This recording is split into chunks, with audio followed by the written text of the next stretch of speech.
America's public enemy number one in the United States is drug abuse.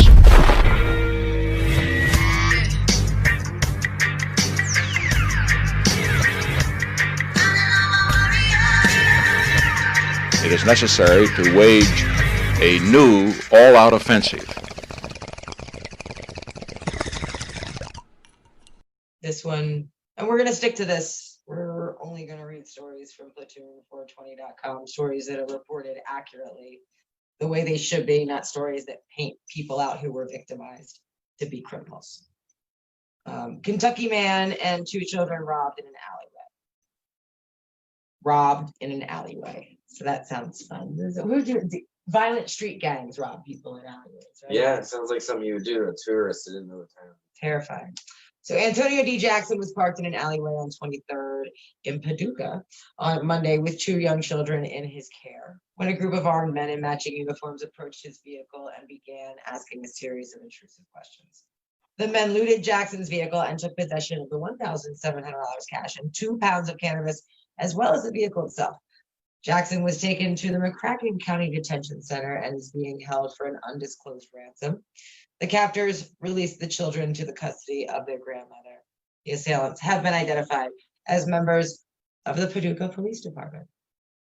This is what the Kentucky taxpayer dollars are going towards police officers coming up unexpectedly behind a man and his 2 children in an alleyway, where those kids, again, likely felt otherwise safe in the care of their, it doesn't say if they're his father, maybe they were in his care.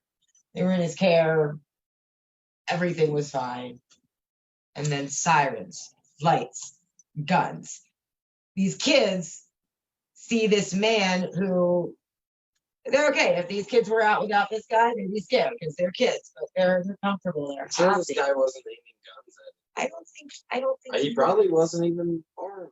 Imagine that. He was armed. It He looks like was. he did have a small handgun. They got 2 pounds of weed, his cell phone.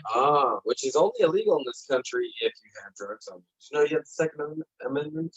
That's amazing. Exactly. So it's funny too, because the mainstream media will try to connect weed and drugs with violent crime.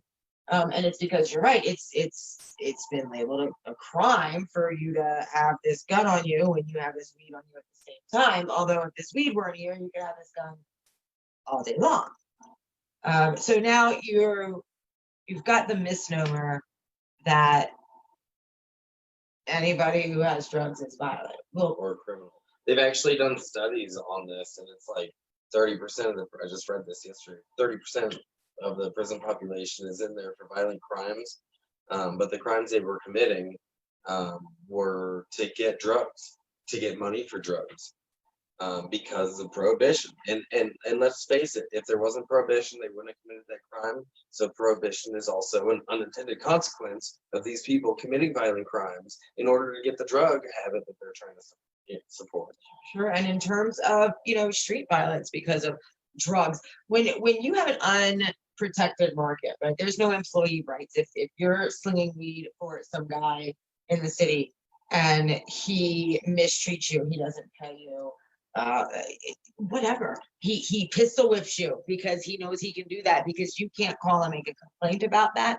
You're going to have people who are criminal minded take opportunistic advancements toward that venue, and that's Let's say you owned a pizzeria and somebody on the other side of the road opened a pizzeria. Do you think that any pizzeria owner would go over there and just start shooting them? Well, if they're actually criminals in this market, because there is a market, just because it's illegal doesn't mean there isn't one. It just means that the people that are running them are able to take risks and willing to take risks. They're going to shoot that other drug guy. That's why are we making this happen?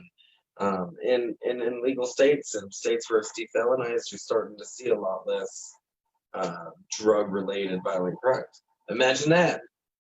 Crazy. And there was actually a story that when a lot of countries started legalizing, that the cartels, because they weren't being able to distribute so much weed or whatever drugs were being legalized, their markets were dwindling. They got into exotic animal skins. They're criminals. Whatever it is that they can do to make money, they're going to do it. It's got nothing to do with the drugs. Like, they don't have this hard on for these drugs. A lot of these It's just people don't even profitable. do it. It's just Bigger a the risk. profitable thing. Bigger the risk, bigger the risk. And prohibition has created this scene. Otherwise, And the prohibition on sex work has done the exact same thing. exactly. It's done the exact same thing. It's time that we stop demonizing nonviolent acts, because when we do that, we create a venue for evil people, the people that should be in jail, And okay? and The criminals, the violent people, for them to, they're smart. They're not going to be out there getting their hands dirty. They're going to be making victims of everybody based on their addictions or how desperate they are to feed their children or whatever the case may be. They manipulate people who need money, and those are the people who are going to jail, not the criminals at the top end of these drug trades, which again are not just drug trades. These people are dabbling in anything that can bring them in. anything that's profitable and they can make money doing.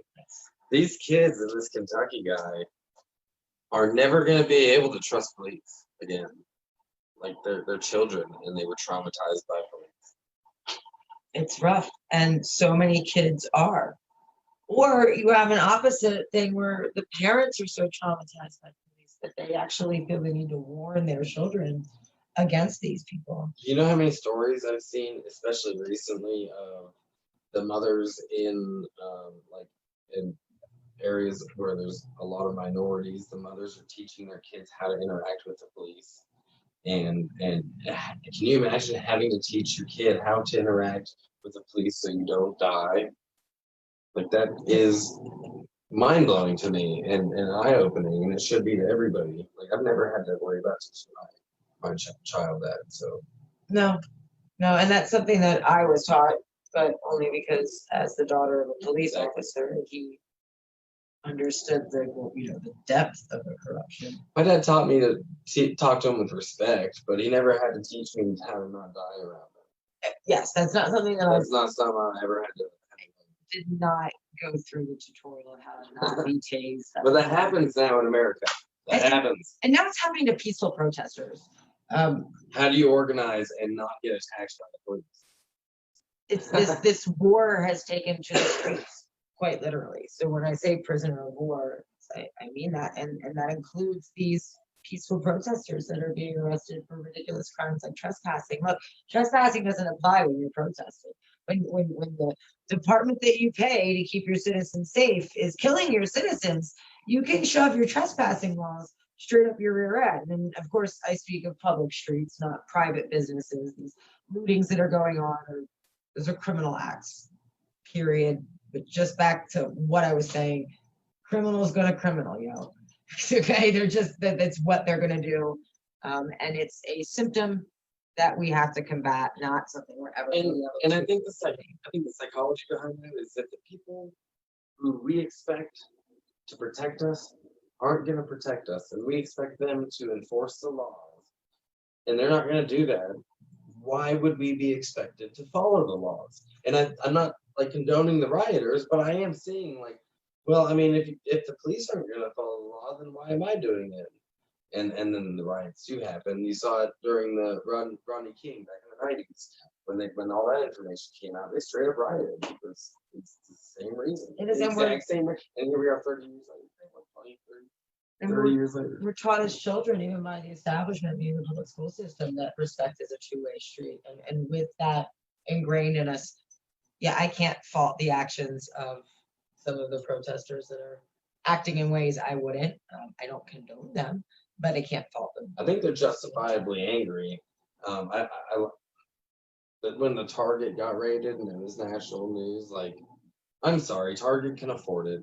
I'm not condoning it. And you know what Target ended up doing? They released a statement that says the billionaire CEO of this company was like, it said just that. We can afford it, and we're with you. We think Black Lives Matter. And these people should stand up. And that's exactly what the CEO, he's like, I'm a billionaire.